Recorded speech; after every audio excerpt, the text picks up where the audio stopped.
ఇవాళ రేవంత్ రెడ్డి గారి ముఖం ఎక్కడ పెట్టుకుంటాడు? దీనికి జవాబు చెప్పాలి. ఇవాళ నువ్వు ఏదో ఆ రోజు పిలిచి మాట్లాడి మా మీద కేసులు పెట్టి, మా పిల్లల మీద కేసులు పెట్టి, మా వాళ్ళు మాట్లాడోళ్ళ మీద తీసుకుపోయి కొట్టుడు, నువ్వు ఎన్ని కొట్టినా ఎన్ని కేసులు పెట్టినా దీని మీద జవాబు చెప్పాల్సిన అవసరం రేవంత్ రెడ్డి గారు ఖచ్చితంగా ఉన్నది. ఇవాళ హైకోర్టే ఇలా తప్పుడు తడక, ఇలా తప్పుడు చేసినావు నువ్వు, ఇలా ఖచ్చితంగా రీవాల్యుయేషన్ అని చేయండి, లేకుంటే మళ్ళా ఎగ్జామే రీషెడ్యూల్ చేయండి 8 months లోపల అని స్వయంగా ఇవాళ హైకోర్టే చెప్పింది. ఎస్, నేను దీని గురించి 6 నెలల ముందే చెప్పిన, మళ్ళా చెప్తున్నా గట్టిగా చెప్తున్నా వినండి. ఇలా రేవంత్ రెడ్డి గారు కాంగ్రెస్ ప్రభుత్వం బరాబర్ గ్రూప్ 1 పోస్టులు అన్నీ కూడా అమ్ముకున్నది. వాళ్ళ దగ్గర డబ్బులు తీసుకున్నారు. రేవంత్ రెడ్డి గారు సీఎంఓ ఆఫీసే ఇలా డబ్బులు తీసుకొని వాళ్ళకి పోస్టులు ఇచ్చిండ్రు.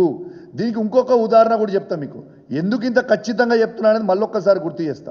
కేసీఆర్ గారు గ్రూప్ 1 నోటిఫికేషన్ వేసిన రోజు 503 పోస్టులకు వేసి గ్రూప్ 1 నోటిఫికేషన్ వేసిండు.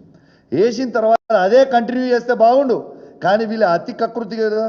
దాంతో ఏం చేసిండు, దాన్ని ఇంకొక 50 పోస్టులు వేయించి 563 అని పోస్టులు పెట్టి మళ్ళీ ఫ్రెష్గా అప్లికేషన్ పెట్టుకోవచ్చు, ఎవరు పడితే వాళ్ళు మళ్ళీ ఫ్రెష్గా రాయొచ్చు అనేది పెట్టి ఇలా పోస్టులు అమ్ముకున్న చరిత్ర ఇలా ఓటు నోటు దొంగ అయిన రేవంత్ రెడ్డిదే మరొకసారి అడ్డంగా దొరికిపోయిండు.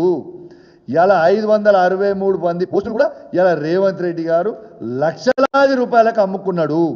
ఇది సీఎంఓ ఆఫీస్ నుంచి నడిచింది. ఇదేదో నేను చెప్పుడు కాదు, బాగా జాబ్తూ ఇలా అభ్యర్థుల పేరు చెప్తే మంచుకుండదు. ఎవరైతే డబ్బులు ఇచ్చిర్రో రేవంత్ రెడ్డి గారి ఆఫీస్లో, రేవంత్ రెడ్డి గారి ఇంట్లో ఎవరైతే పోయి డబ్బులు ఇచ్చి వచ్చిండ్రో అది వాళ్ళే వచ్చి నాకు చెప్పిపోయినరు.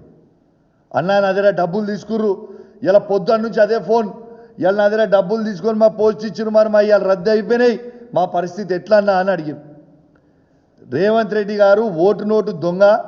ఎట్లయితే రేవంత్ రెడ్డి గారు ఓటు నోటు దాంట్లో అడ్డంగా రెడ్ హ్యాండెడ్గా దొంగలక్క దొరికిపోయిండో, ఇవాళ గ్రూప్ 1 ఎగ్జామ్లో అమ్ముకున్న దాంట్లో కూడా అడ్డంగా దొరికిపోయిండు. ఇది ప్రజలందరూ కూడా గమనించాలి.